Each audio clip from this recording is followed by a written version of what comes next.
disease or even cold or a flu or anything like that. So when they came over, they brought a lot of those diseases with them. So we had to find our own ways of curing each other. And the Native people in general are just very spiritual people. So we looked upon spirituality to help our people. So they made this dance. And if somebody in our community was hurt or sick or needed something or was falling on hard times, they'd ask these certain dancers to go out there and pray for them while they were dancing. Now, we still do this dance today as a healing purpose and as a way of helping people in the community. It's just done in a more of a private setting.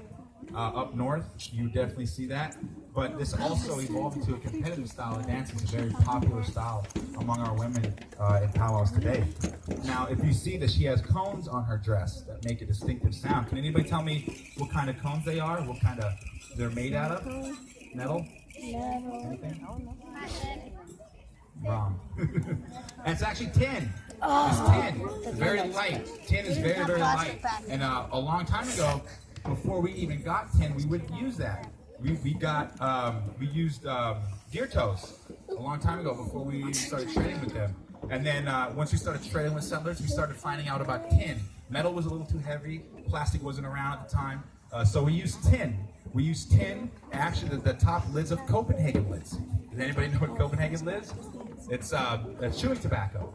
Now they had that a long time ago as well. But we used those lids. We rolled them into cones. And each cone that we rolled and that we put on those dresses, we'd say a prayer with that.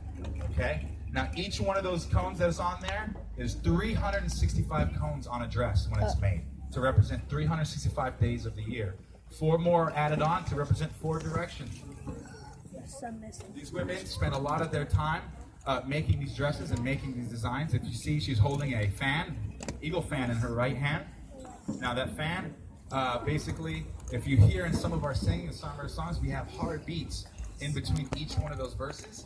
And those beats are basically called honor beats. And they're to honor those dancers.